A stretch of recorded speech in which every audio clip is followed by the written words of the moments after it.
baru ya.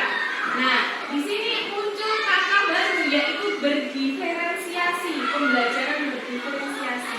Pada kurikulum Merdeka ini sudah tidak asing lagi bahwa pembelajaran kita harus pembelajaran berdiferensiasi.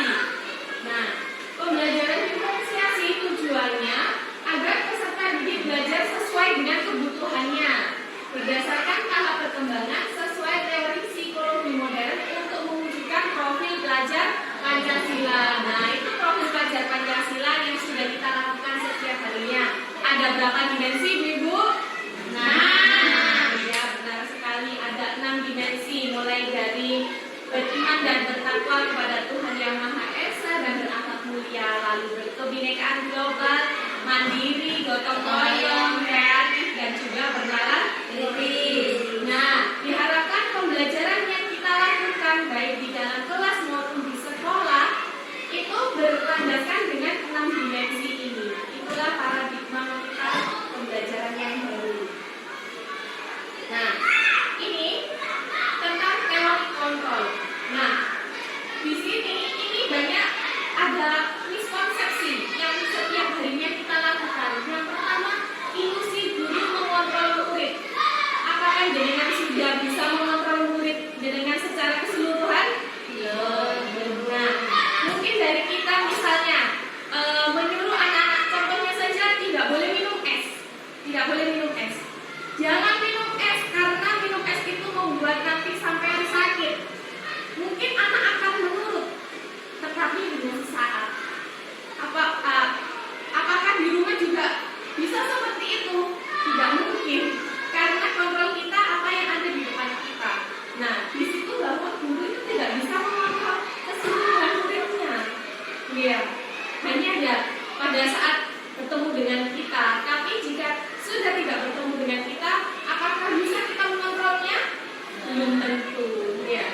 Lalu selanjutnya ilusi bahwa kritik dan membuat rasa bersalah mampu menguatkan karakter. Apa benar seperti itu? Contohnya seperti ini. Misalkan ada anak yang terlambat sekolah. Setiap hari anak ini kita berikan pikiran negatif, kita berikan rasa bersalah. Kamu itu loh nak, selalu datang terlambat. Kamu itu loh gak kepingin seperti teman-temannya. Kamu apa gak kepingin? Jadi dia itu seperti ada beban mental ya. Nah, beban mental itu apakah nanti akan menimbulkan karakter positif atau negatif? Negatif. Sehingga dia, walah aku tidak disayang sama guru. Walah aku bendina diomongin guru. Nah, itu menimbulkan pikiran negatif sudah. Jadi ini kesalahan, miskonsepsi di sini. Nah, selanjutnya ilusi bahwa orang dewasa berhak memaksa. Siapa di antara kita yang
sebagai suatu kesalahan. Padahal semua perilaku memiliki tujuan. Coba, apakah kita pernah melakukan, misalnya menurut orang lain itu perbuatan salah, tapi menurut kita perbuatan itu benar? Pernah seperti itu? Pernah ya? Saya juga pernah. Nah, mengapa kita melakukan perbuatan seperti itu? Karena kita memiliki tujuan. Ya, baik perilaku itu baik atau buruk, pasti sesuatu yang kita lakukan memiliki tujuan. Selanjutnya, orang lain bisa mengontrol saya, tapi di dalam teori kontrol hanya Anda sendiri yang bisa mengontrol diri Anda sendiri. Tidak bisa orang lain mengontrol diri kita. Usaha kita hanya memberikan masukan, memberikan nasihat, memberikan saran, bukan kamu tuh harus seperti ini. Nah, itu membuat sakit. Lalu saya bisa pemaksaan ada saat rujukan gagal. Nah, kolaborasi dan konsensus menciptakan pilihan-pilihan baru. Seperti yang kita lakukan seperti tadi itu waktu pensi. Nah, kita berkolaborasi dan berkonsensus menciptakan pilihan-pilihan baru sehingga menciptakan sesuatu yang bagus. Nah, yang terakhir yaitu model berpikirnya menang kalah kalau di stimulus respon. Tetapi di dalam teori kontrol, model berpikirnya menang-menang. Jadi tidak ada yang kalah, tidak ada yang menang, tetapi kita ambil jalan tengahnya agar semuanya bisa diselesaikan dengan baik, seperti itu. Nah, teori kontrol ini apakah selalu dilakukan dalam kegiatan kita hanya di dalam kelas? Tidak, di masyarakat, baik kita melakukan apapun, teori kontrol ini kita bawa selalu tentang disiplin positif. Apa itu disiplin positif?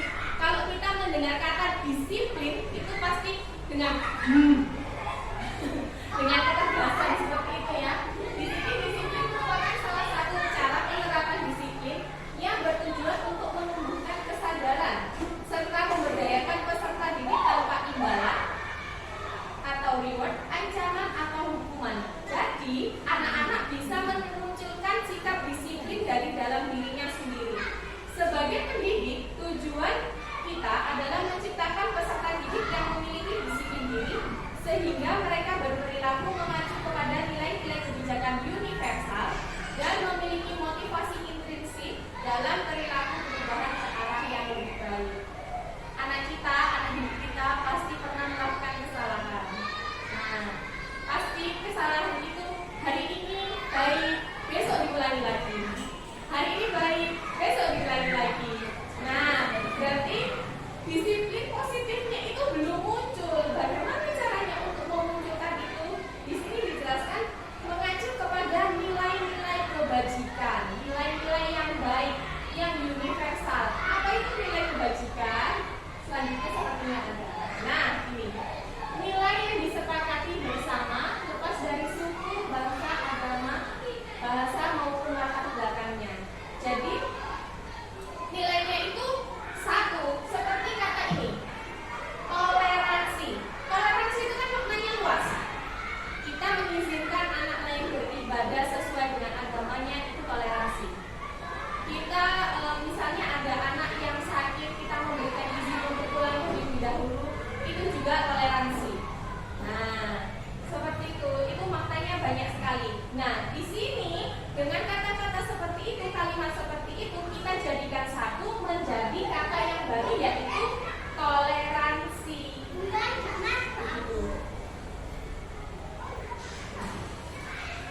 Nah, di sini ada banyak sekali contoh-contoh nilai kebajikan dari setiap institusi.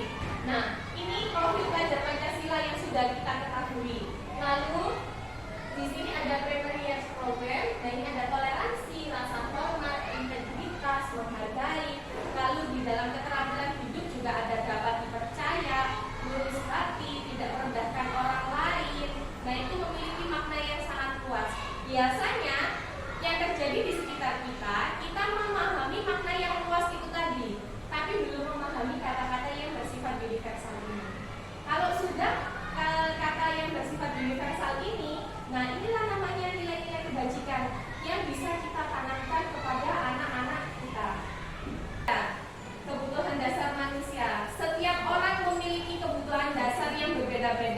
Kita sebagai guru juga memiliki kebutuhan. Apalagi murid-murid kita pasti juga memiliki kebutuhan dasar yang berbeda-beda.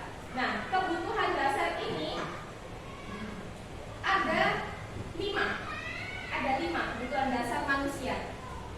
Yang pertama paling penting adalah kebutuhan untuk bertahan hidup. Kebutuhan untuk bertahan hidup. Seperti yang kita ketahui, kebutuhan bertahan hidup itu yang terutama ada 3, yaitu sandang, pangan, dan papan. Nah, kita tidak bisa hidup tanpa 3-nya ini. Sandang, pangan, papan. Sandang, pangan, papan ini merupakan kebutuhan yang bersifat fisiologis, ada wujudnya. Nah, selanjutnya yang keempat kebutuhan ini bersifat psikologis. Jadi bisa dipenuhi dari dalam diri kita. Yang pertama yaitu kasih sayang dan rasa diterima. Setiap orang pasti ingin diterima, ingin diberikan kasih sayang. Selanjutnya penguasaan, kebutuhan pengakuan atas kemampuannya. Nah, ini pasti jika mendengar suatu kemampuan ada di dalam lubuk hati kita yang paling dalam. Aku pengen diakui keberadaanku, aku pengen diakui kemampuanku. Monggo silakan bisa tidak apa-apa. ini kebutuhan dasar untuk bertahan hidup. Ya, silakan. Selanjutnya kebebasan, kebutuhan akan pilihan. Lalu kesenangan, kebutuhan akan rasa senang. Setiap orang memiliki rasa senang yang berbeda. Saya misalnya senang kalau tugas saya selesai. Jenengan mungkin senang kalau gaji 13 besok segera cair. Saya juga senang. Ya, saya juga senang. Nah itu tingkat kesenangan orang itu berbeda. Apalagi kalau kita sudah dapat gaji 13, lalu gaji tambahan, lalu suami datang bawa makanan, senang sekali ya. Nah, untuk mengukur kebutuhan jenengan. Nah, saya punya kotak-kotak ya. Mohon ini dibagikan satu-satu sayangku.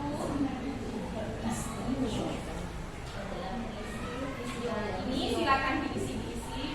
Dari nomor 1 ya. Oh, ini saya. Ini mau bawa kayak caker. Oke, sampai di sana. Nampak alik saya. Sabar besok ya. Itu merupakan kesenangan. Nah, ini kuesionernya. Coba. Yang misalnya ini nomor 1 misalnya, saya senang berteman. Apakah diri Anda ini tidak benar? Kadang-kadang atau sangat benar? Coba silakan diisi sesuai dengan hati-hatinya masing-masing. Diingkari boleh, disilang juga boleh. Nah, silakan dikerjakan sesuai dengan kemampuannya. Iya, ada nilai kebajikan.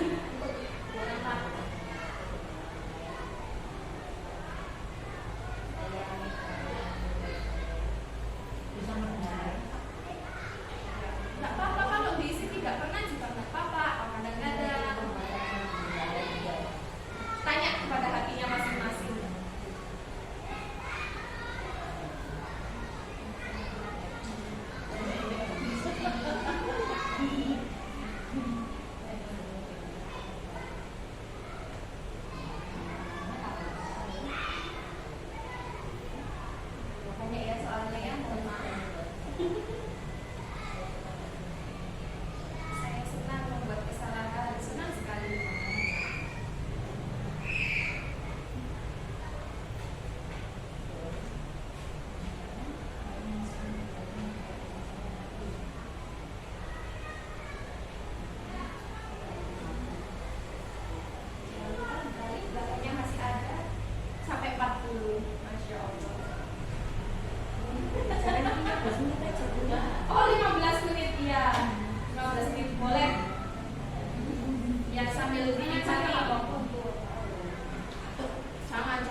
sampai 20. Selanjutnya 21 sampai 30. 21 sampai 30, 31 sampai 40.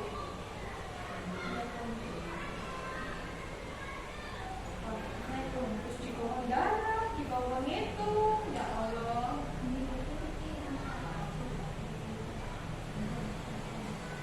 1 sampai 10, 11 sampai 20, 10 hitungnya. Ditaruh di situ saja boleh. Terserah dia. Itu di sini mau.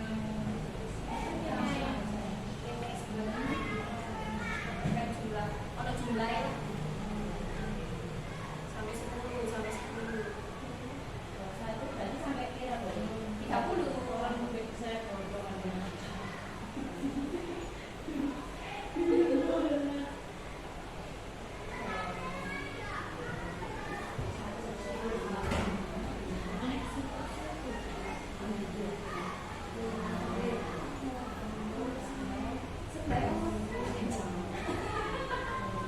pulangnya oma.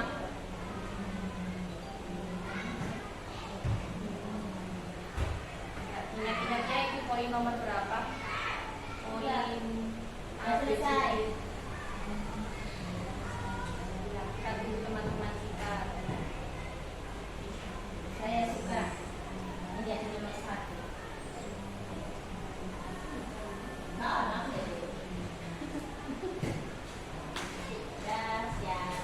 Sampai berapa boleh 10? Iya. 1 sampai 10, 11 sampai 20, 10 10, jumlahnya 10 10. Enggak. Mari, tulisin. Nanti kita simpulkan bersama. Boleh sayang, boleh. Dihabiskan juga boleh.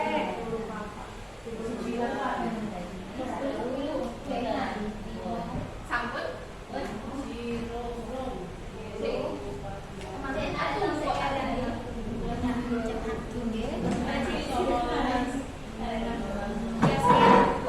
Guru izin sebentar, Nggih.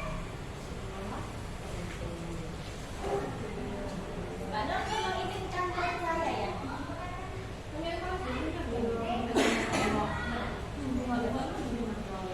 Ya, ingat-ingat itu yang dijumlahkan nomor berapa sampai berapa. Karena ada di kesimpulannya.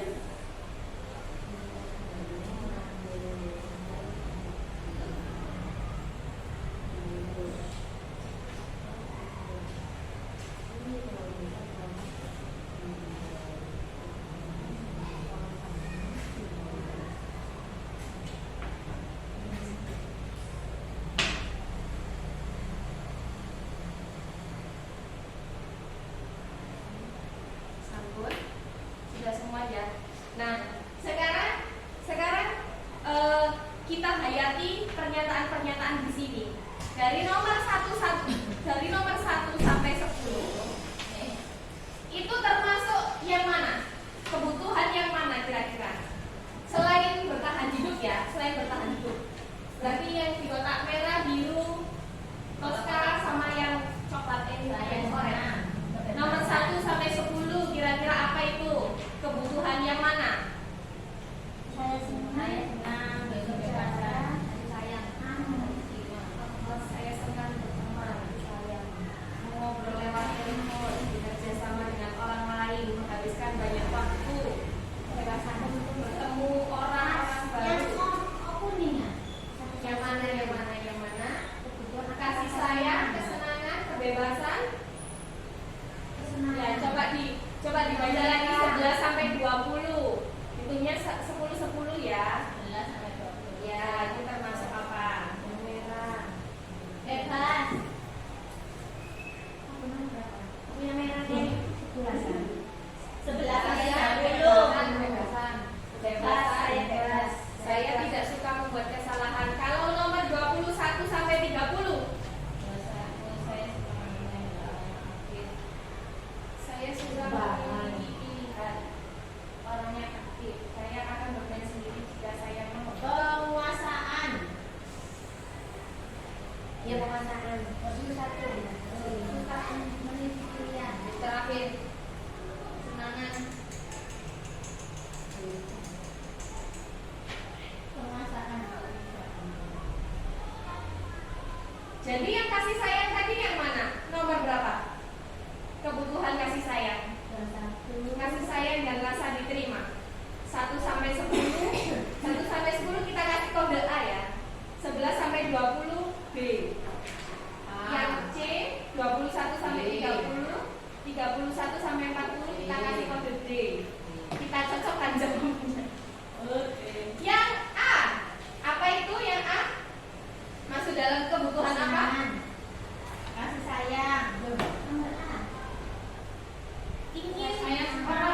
30. 21 suka pilihan. Ayo lihat kebebasan. Ya nomor 21.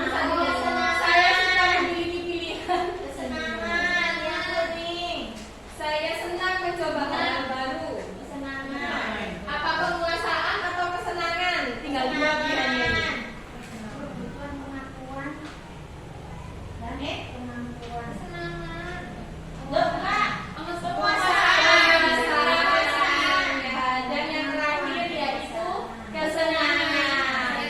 Nah, sekarang jenengan lihat skor yang jenengan hasilkan tadi. Kira-kira kebutuhan mana yang paling besar nilainya? Paling besar nilainya. Sama.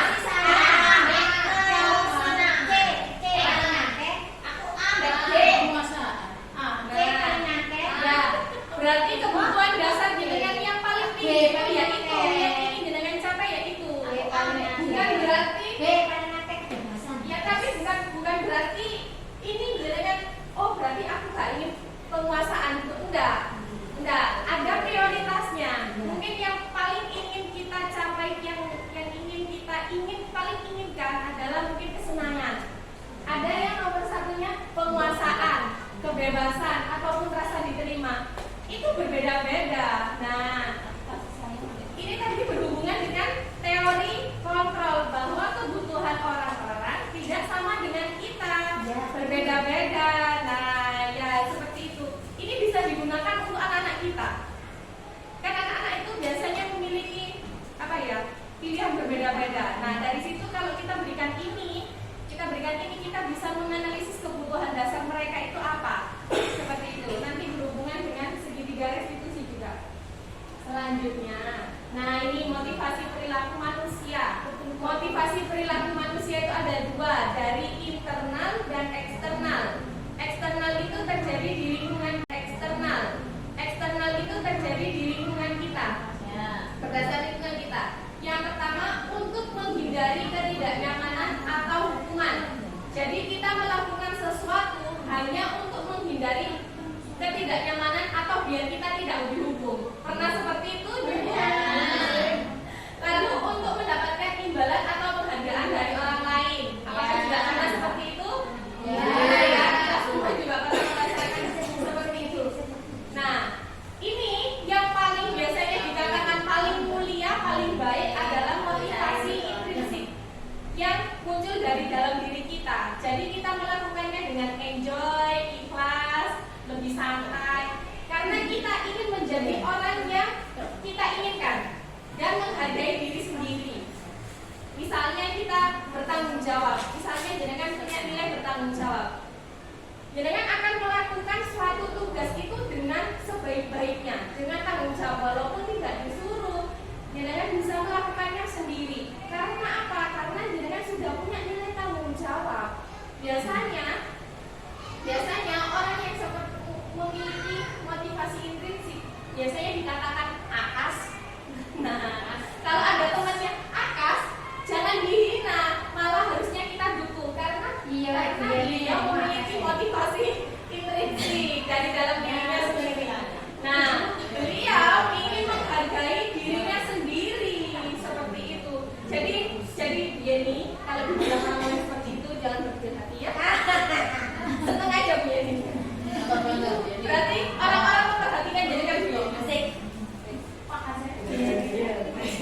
Nah ini hukuman, konsekuensi dan restitusi. Di antara kita pasti sudah kenal dengan hukuman dan konsekuensi. Tapi dengan restitusi ini adalah hal yang baru. Ya. Bedanya di antara ketiganya ini kita lihat bersama-sama bedanya. Kalau hukuman itu tidak terencana. Kalau konsekuensi terencana atau disepakati sesuai peraturan. Hukuman itu biasanya gini, misalnya ada anak yang tidak pakai atribut lengkap saat upacara. Tiba-tiba saja kita terlintas, dikasih hukuman apa ya ini? Sudah menyapu halaman. Nah itu kan hukumannya terjadi secara tiba-tiba. Tapi kalau konsekuensi ini berkaitan dengan peraturan. Jika dia datang terlambat, Konsekuensinya apa? Mungkin dia harus menunggu pelajaran 5 menit dulu, baru dia boleh masuk kelas. Atau nanti dia pulang sesuai dengan jam keterlambatannya. Nah, itu sudah terencana konsekuensi. Tetapi di dalam restitusi, proses menciptakan kondisi bagi murid untuk memperbaiki kesalahannya. Jadi yang memperbaiki kesalahannya itu adalah murid itu sendiri, bukan kita yang menentukan hukuman. Seperti itu. Nah, di dalam restitusi, kata maaf itu tidak menyelesaikan masalah, tetapi solusilah yang memberikan kita penyelesaian terhadap suatu masalah itu. Begitu. Nah, hukuman itu bersifat satu arah.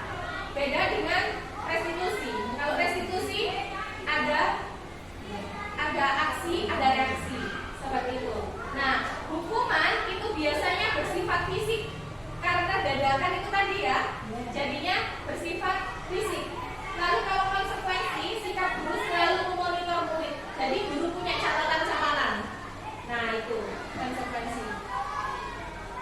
Nah, ini 5 posisi kontrol guru sebagai penghukum, pembuat rasa bersalah, teman, pemantau, dan juga manajer.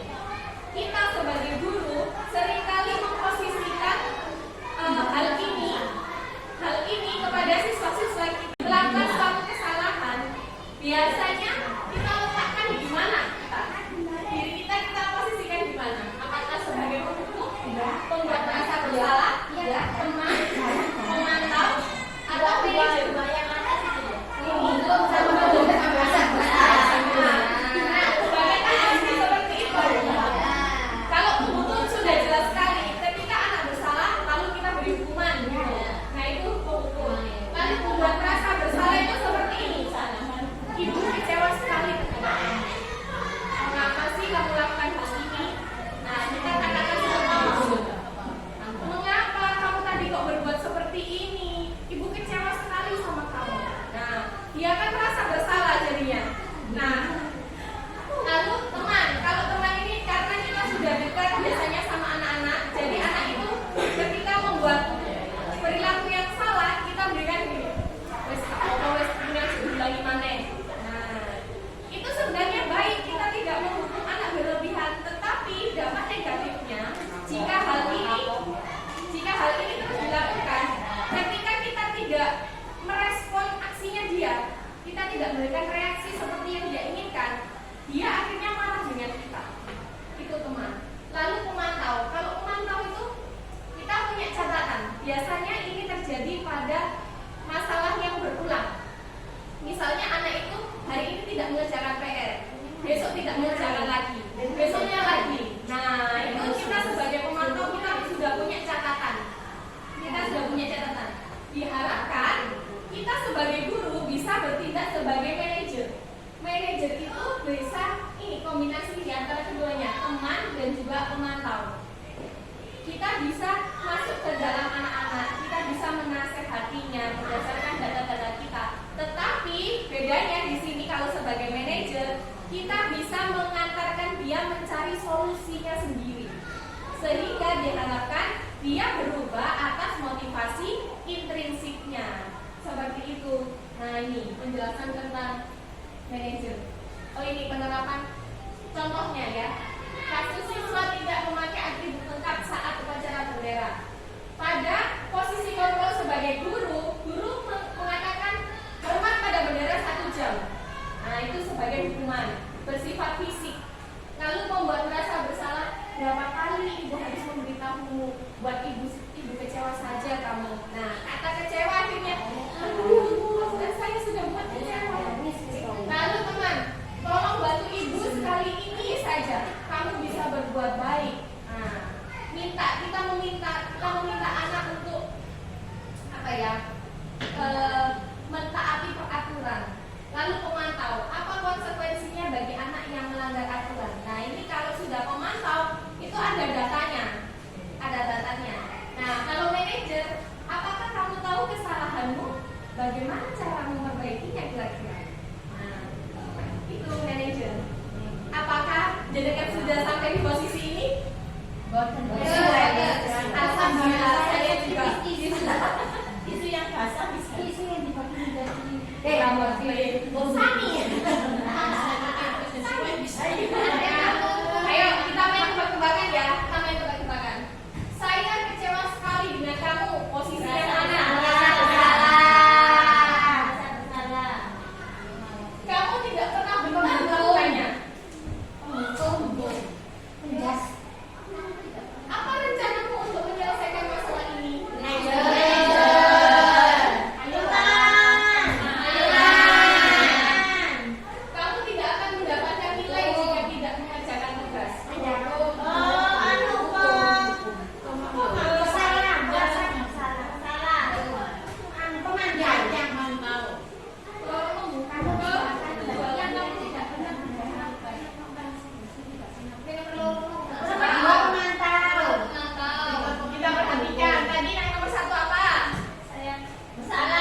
bawahnya itu masih peraturan kelas.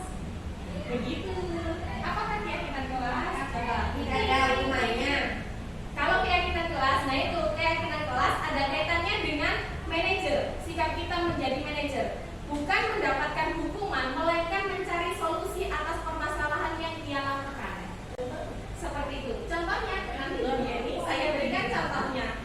Nah, di dalam pembuatan keyakinan kelas, kita libatkan seluruh anggota kelas untuk membuat keyakinan kelas. Lalu ajak untuk membuat keyakinan kelas dengan bahasa mereka sendiri. Bahasa kita dan bahasa anak-anak pasti jelas sekali berbeda. Nah, yang diinginkan di sini anak-anak menuliskan keinginan kelasnya, keinginannya agar kelas ini menjadi seperti apa.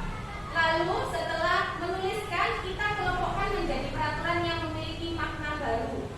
Definisikan menjadi pernyataan yang universal tadi. Ada nilai-nilai kebajikan tadi. Lalu ajak untuk membaca dan meyakini nilai-nilai tersebut. Saya mencoba untuk menampilkan, semoga tidak kemudian. Ini keyakinan kelas yang saya buat dengan anak-anak.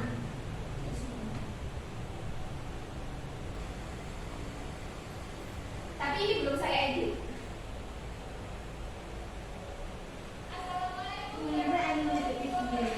Di video kan cantiknya.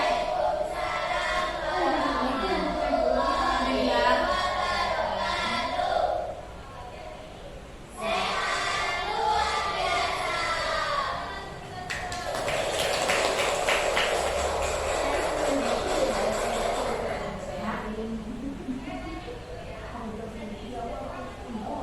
Nah, pasti setiap kegiatan kita lakukan dengan persepsi dan sendiri.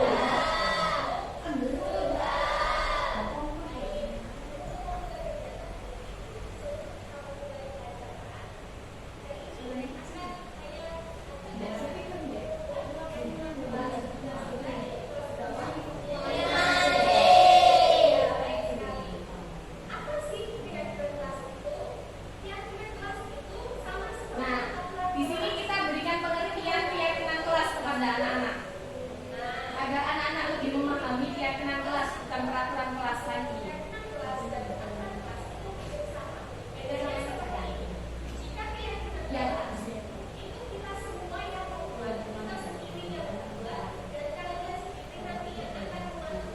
Nah, kita berikan definisinya, lalu kita berikan contoh-contohnya untuk membuat keyakinan kelas.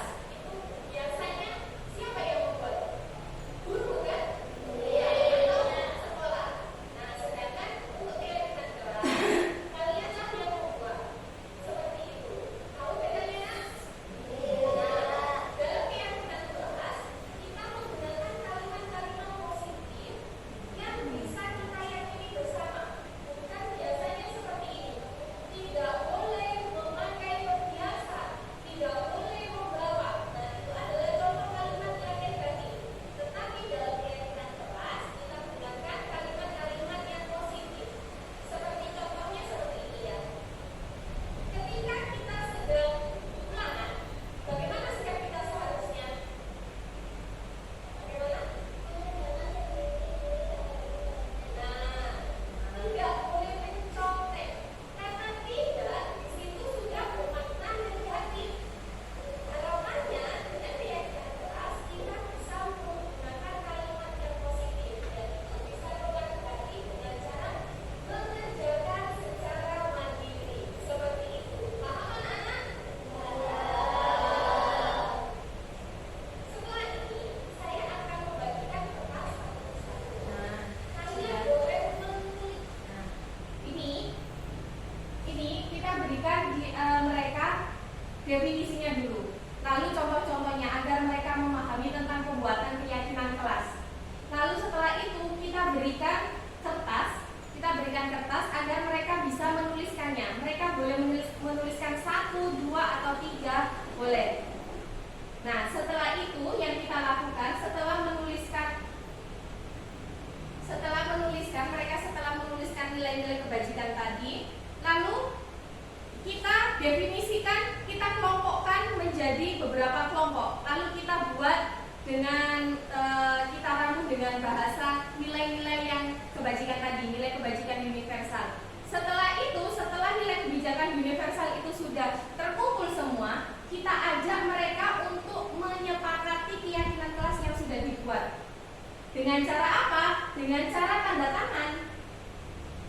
Dengan cara tanda tangan, lalu kita tempel di dinding kelas agar semuanya bisa melihatnya.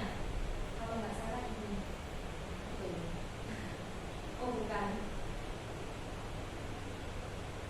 Nah, ini ada tanda tangannya anak-anak. Kita tempel di sini. Nah ini, di sini ada keyakinan kelasnya. Nah ini tanda tangannya anak-anak di sini. Saya pun dulu membuat keyakinan kelas, membuat kesepakatan kelas. Itu ya seperti yang jenengan lakukan. Ada yang boleh dilakukan dan tidak boleh dilakukan. Ada contoh yang baik, ada yang tidak baik. Konsekuensinya apa? Ada seperti itu. Nah ini. Tetapi dengan saya belajar modul yang baru ini, modul 1.4 tentang keyakinan kelas, saya mencoba menerapkan proses keyakinan kelas itu. Ya, kita lanjutkan ya. Masih ada beberapa slide lagi.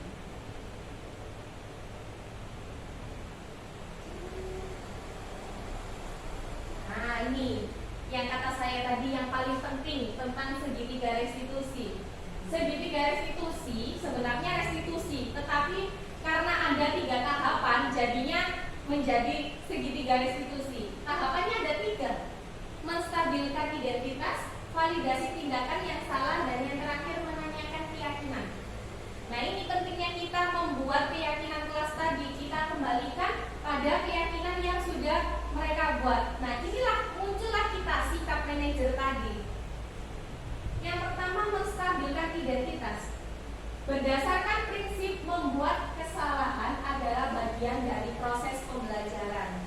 Pasti anak kita, murid-murid kita sering sekali melakukan kegiatan yang tidak kita inginkan. Tetapi ya itu memang usianya. Perlu kita sadari bahwa itu usianya, dan membuat kesalahan adalah bagian dari proses belajarnya. Nah ini yang kita katakan kepada anak-anak ketika mereka membuat kesalahan dan pada tahap menstabilkan identitas. Berbuat salah itu tidak apa-apa. Tidak ada manusia yang sempurna. Saya juga pernah mengalami hal itu. Bahasa kerennya menstabilkan identitas itu adalah menenangkan anak. Menenangkan anak agar dia tidak merasa dirinya paling bersalah, dirinya paling gagal. Kita stabilkan dulu identitasnya. Kita tenangkan dulu anaknya. Ya, lalu ada validasi tindakan yang salah. Validasi tindakan yang salah itu adalah kita mencari masalahnya itu di mana, mengetahui masalahnya itu di mana. Berdasarkan prinsip setiap perilaku berupaya untuk memenuhi kebutuhan tertentu. Nah, tadi kebutuhan dasarnya. Setiap anak melakukan kesalahan atau berbuat sesuatu itu pasti karena ingin kebutuhan dasarnya terpenuhi. Misalnya, di kelas anak suka menggoda temannya. Ketika temannya menulis, disenggol. Kenapa kok dia selalu menyenggol anaknya ini? Karena dia nggak punya teman. Kalau dia mengerjakan, temannya mengerjakan, serius mengerjakan, lalu dia ingin bermain, temannya nggak mau diajak main, akhirnya dia goda. Berdasarkan kesenangannya dia. Nah, kebutuhan dasarnya dia, kesenangannya tidak dipenuhi, makanya dia mengganggu temannya agar ikut bersenang-senang dengan dia. Seperti itu. Nah ini yang kita katakan. Padahal kamu bisa melakukan hal lebih buruk dari ini ya. Tetapi ibu menghargai bahwa kamu tadi tidak melakukan hal itu. Mengapa kamu melakukan hal itu? Bersediakah kamu bercerita pada ibu? Nah seperti itu. Lalu yang terakhir yaitu menanyakan keyakinan.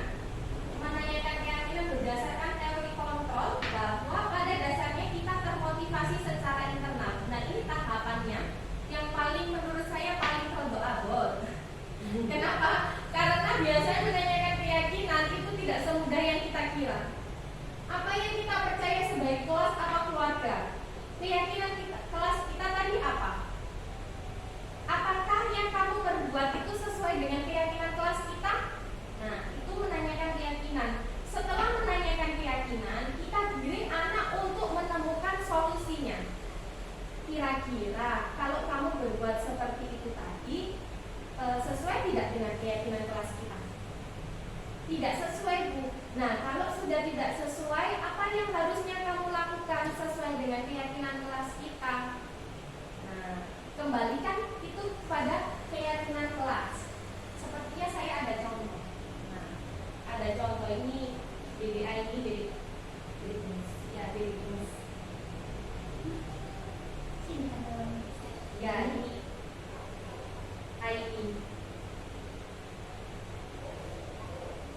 Aini marah-marah ke temannya namanya Tari karena Tari suka mencontek Aini.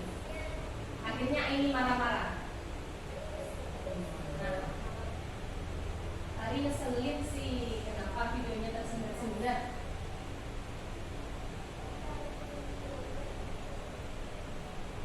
Kenapa kamu tersendat-sendat?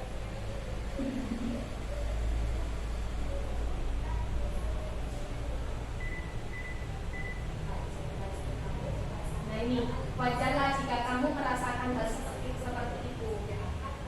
Kita mencoba menstabilkan identitasnya dulu di sini. Nah, ini lalu kita tanyakan validasi tindakan yang salah. Jadi kamu belum punya tarif.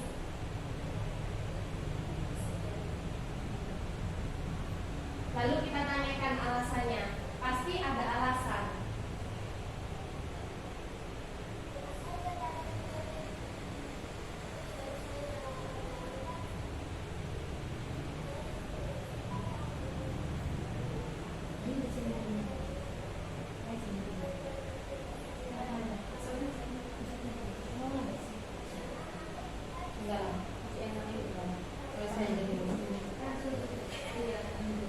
Ini harus direstitusi. Kebutuhan dasarnya ini dipenuhi. Ngantuk. Nanti tunggu kira-kira tidur. Ya semuanya. Nah, ini sudah kita mulai tanyakan keyakinannya. Kalau kamu berbuat seperti itu, kira-kira sesuai atau tidak dengan keyakinan kelas kita?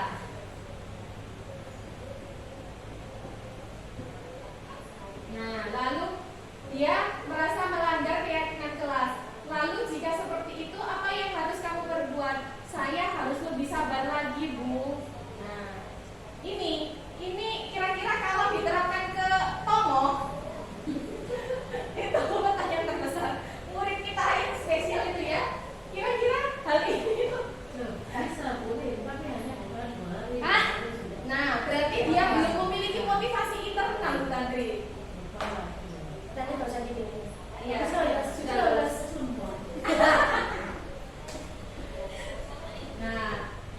Nah ini akhirnya saya sebagai guru senang, anak saya sudah menyadari perbuatannya. Aininya juga senang, bisa legowo, menerima keadaannya, bahwa dia harus bersabar lagi, tidak boleh marah-marah karena itu tidak sesuai dengan keyakinan kelas yang dibuat bersama tadi. Seperti itu, Bapak Ibu dan Ibu. Menyimak presentasi hari ini. Iya, sama-sama. Tapi sebelum saya tutup, saya bertanya dulu. Apakah ada pertanyaan dari Ibu semua? Mau tanya Bu, iya Ibu. Tadi kan Dedek ini kalau ditanya selalu menjawab. Bagaimana kalau ada anak jika ditanya sudah tidak mau menjawab? Nah, biasanya anak-anak itu malu, takut sama kita. Nah, itulah gunanya untuk menstabilkan identitas dulu. Kita berikan pertanyaan-pertanyaan di situ. Kalau anak menangis, kita biarkan dia menangis dulu. Biar kebutuhan menangisnya itu terpenuhi dulu. Kita kasih tisu. Ini saya kasih tisu. Ya. Oh iya, biasanya kita berikan tisu, kita berikan minum dulu agar kebutuhan nangisnya itu terpenuhi dulu. Apa mau? Ya, biar nangis dulu selesai. Setelah nangis selesai, kita tanya dulu. Kenapa kamu nak? Tadi saya dengar kamu bertengkar. Apakah benar seperti itu? Biasanya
Jadi kita harus sabar. Oh, nggak apa-apa nak, nggak apa-apa nak berbuat salah itu nggak apa-apa. Coba kamu tadi sudah berbuat apa sih sampai kamu melakukan kesalahan, sampai bertengkar tadi? Apa yang kamu lakukan sebelumnya? Biasa, gitu ya? Iya, saling menyalahkan. Jadi kita sebagai guru harus sabar menghadapi murid-murid yang seperti itu agar terjadi kondisi yang kondusif. Kita tanyakan lagi ke keyakinan kelasnya seperti itu. Sama gitu. Nah, iya, sama-sama. Saya harapkan, bukan saya yang harapkan. Diharapkan setelah kegiatan diseminasi ini, ibu-ibu atau bapak guru juga, iya, bisa menjadi manajer, bisa memposisikan diri sebagai manajer ketika anak didik kita mengalami permasalahan. Nah, itu menjadi teman, menjadi pemantau boleh, semuanya boleh, tetapi ada posisinya masing-masing. Seperti itu, nggih. Dan jangan lupa Bapak Ibu bisa mempraktekkan membuat keyakinan kelas. Seperti itu. Oke. Iya, setelah ini kan kita ajaran baru ya. Nah, oke. Ini ada yang ditanyakan lagi? Iya. Cukup nggih? Ya, terima kasih atas kehadirannya. Terima kasih menyempatkan waktu untuk menyimak diseminasi hari ini. Sama-sama. Nggih. Wassalamualaikum warahmatullahi wabarakatuh. Waalaikumsalam warahmatullahi wabarakatuh.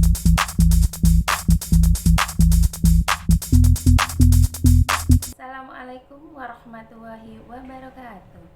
Saya Bu Ririt, wali kelas 5B. Saya senang sekali bisa mendapatkan pengetahuan tentang budaya positif dari Bu Ulin. Semoga setelah ini saya dan guru lainnya bisa menjadi guru yang lebih baik dan bisa mengimplementasikan sesuai harapan. Terima kasih. Wassalamualaikum warahmatullahi wabarakatuh.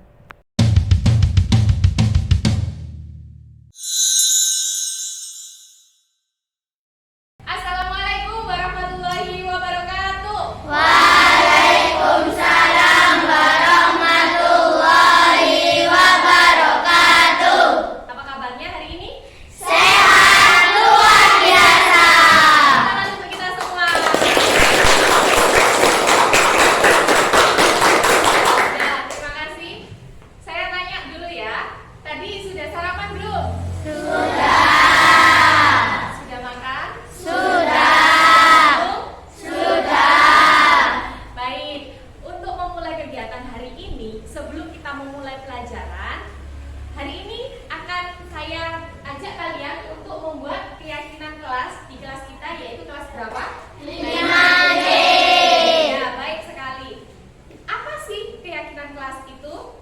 Keyakinan kelas itu sama seperti peraturan kelas. Kalian tahu kan kalau peraturan kelas itu?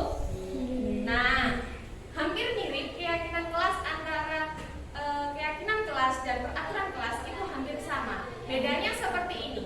Jika keyakinan kelas itu kita semua yang membuat, kita sendiri yang membuat, dan kalian sendiri nanti yang akan mematuhinya.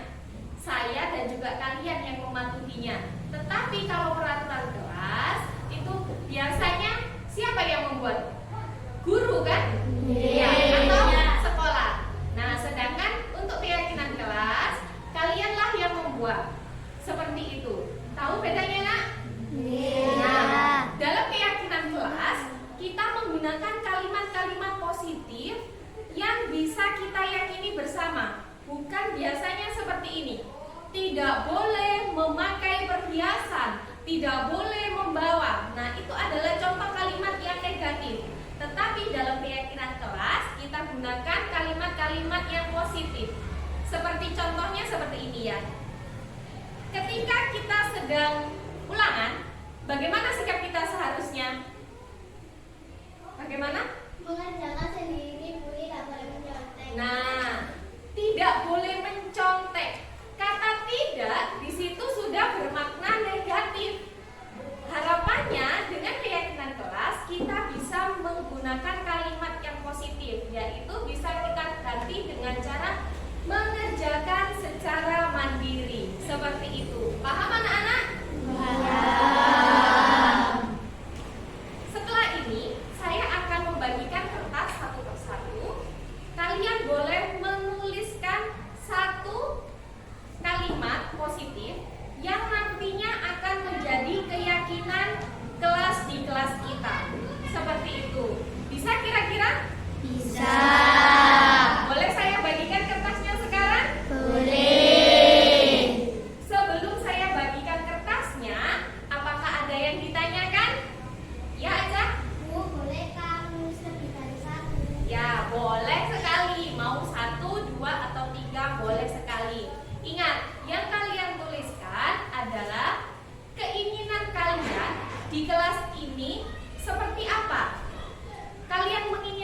suasana belajarnya atau sikap yang kalian tumbuhkan inginnya seperti apa?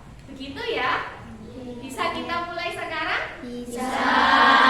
Nanti setelah ini saya bagikan kertasnya, saya berikan waktu kira-kira 3 menit, cukup tidak? Cukup. Saya berikan waktu 3 menit untuk memikirkan satu kalimat positif dan nanti menuliskannya di sini. Setelah selesai menuliskan, boleh kalian tempel di sini ya. Mengerti? Ya. Ini kertasnya. Silakan kalian tuliskan satu kalimat positif. Ada yang kurang kertasnya? Sudah cukup?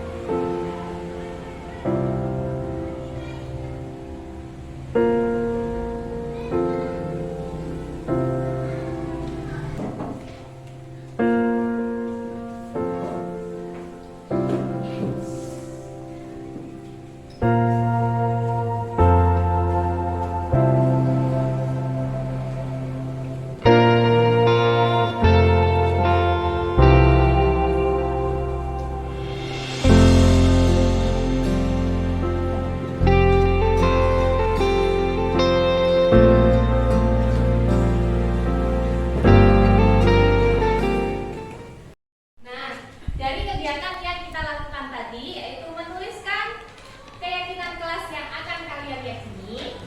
Ini ada beberapa yang sama. Ya, sekarang kita kelompokkan bersama. Di sini ada berkata jujur, ini berkata jujur. Kita samakan ya. Lalu ada datang tepat waktu, mengerjakan tugas, mengumpulkan tugas, mendengar orang berbicara, membawa buku, datang tepat waktu. Nah, ini sama. Ini sama ini sama. Saya satukan. Kelas yang bersih, piket sesuai jadwal, membawa buku. Tadi ada membawa buku. Nah, ini sama. Mengerjakan tugas dan mengumpulkan tugas saya jadikan satu ya. Nah, ini sama. Datang tepat waktu, ada lagi. Nah, mengerjakan tugas ini sama. Memakai seragam, mengerjakan tugas lagi, saya taruh sini. Memakai seragam ini sama tentang seragam. Nah, memakai seragam, tadi ada memakai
diajak Bu Ulin untuk membuat keyakinan kelas karena membuat kami lebih bertanggung jawab, disiplin, membuat kita lebih menghargai orang lain dan menjadi manusia yang lebih baik lagi. Ya, senang sekali ada keyakinan kelas. Semoga setelah ini kelas menjadi lebih nyaman untuk belajar.